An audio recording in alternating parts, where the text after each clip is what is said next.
5 times. I saw her cry. I, on the other hand, I think I cry for the whole family all the time.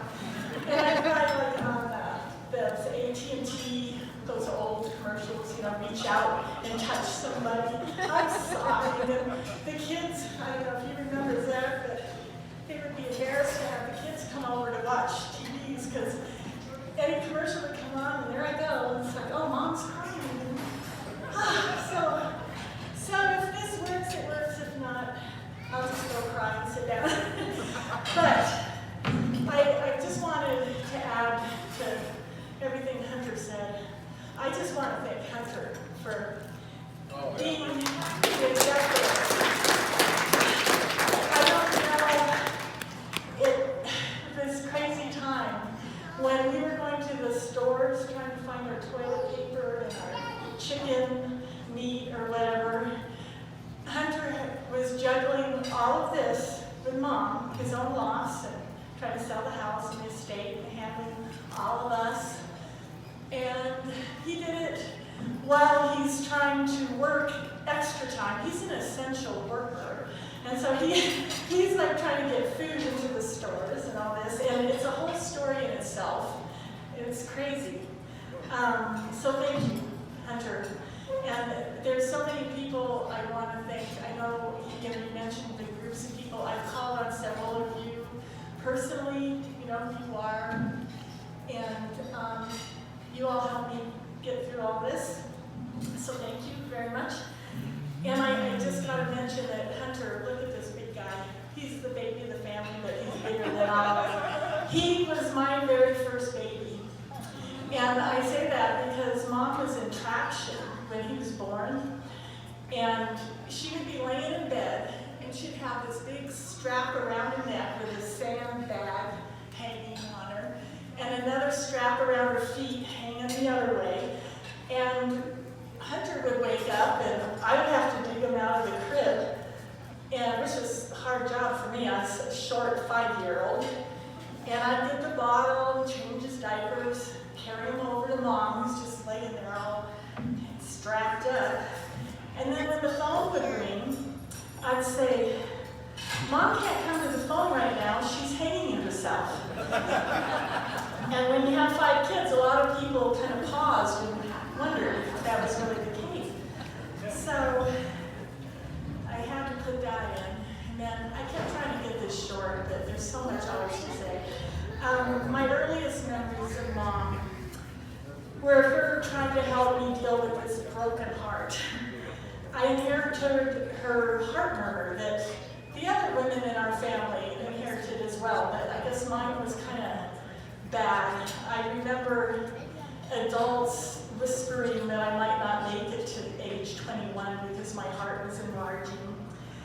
And, let's see, apparently I passed out enough times that Mom made sure that everybody learned mouth-to-mouth resuscitation, which, let me tell you, was an awkward situation for all of us. The last thing I wanted was my brothers doing mouth-to-mouth resuscitation.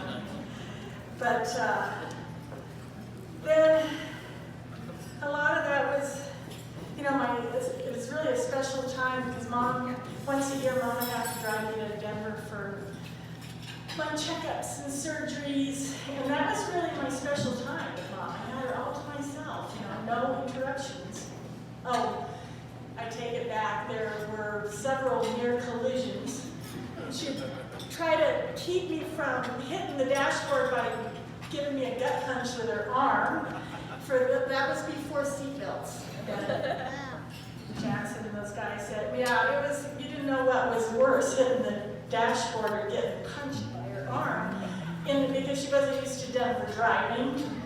And, the rings on her finger. Whoa, those were deadly. Sometimes she'd miscalculate and hit you in the face. And all of us had that going on. But she would, when we would be brave enough to drive with her. Although she was a really good driver, I must say. So let me see. I wrote all this down because I didn't know how to be doing.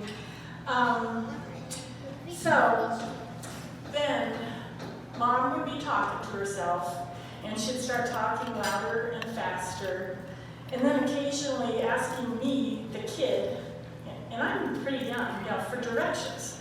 In Denver, like I know what I'm doing. We'd get lost every single time. We'd arrive to the hospital late, and I saw the strain in Mom's face just past her forced smile. Oh, this is where I cried. Because I saw her cry, and it was horrible. And it's horrifying because I never saw her cry, and I knew she didn't want me to see her cry. And I felt really bad because I knew it was because of me. I'm concerned. And then I would get poked and prodded with the doctors while they're yelling at me and telling me to stop crying and moving. And it was all okay because Mom was there. She was always there. And I didn't realize it at the time how much Mom's heart murmur affected her life. In fact, I don't even think I knew she had a heart murmur. During the war, she was trying to be one of those Rosie the Riveter jobs, and she actually talked about that a lot in the last few months. But she was not able to do it. They rejected her because of her heart murmur. They said the work would just be too hard for her. Can you believe that? Mom, work be too hard? They didn't know her. They also told her that she would never marry or have children. That's not great news when you're 17. What do you need, honey? You just want to stand by me, help me through this? Thank you. So they told her she wouldn't have kids. So instead of getting a high-paying job in a clean and safe environment, Mom ended up having to heave 100-pound bags of wheat and peas and other food to send to Russia during the war. It was her job to climb up this high stack of mounds of these 100-pound bags and heave them down to the stronger men below that would load them on these trucks. She learned later that men had died doing that job because the big pile would collapse and kill people. And that's why she was so lucky finding that job. So, Mom had the breaks. And it seemed like she always had to work harder than others and for less money. Even when she became the director of the Mental Health Center for Northwest Colorado, the man before her was paid more and managed fewer clinics, and he wasn't raising 4 kids by himself, and he got to fly to the 4 counties. He had his own plane, I think. And Mom drove, and not only was she driving, she was dictating all her casework while she's driving through snow drifts and spinning on ice and dodging deer. And every time she left home for one of those trips, I never knew she was coming back. Seriously. I think she totaled at least a couple cars, rolling them off the road to save a deer.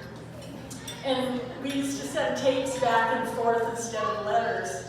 I'd send her the first little gurgles of Zachary and Willow, my kids, and the tapes were a great way to communicate. But when we got her tape, she'd be telling us, went to lunch with Clover and Mary or whatever, and then all of a sudden you'd hear the screech of her voice and crunches and pounding and all kinds of stuff. And at least it was a cassette tape where you realized it was kind of funny actually.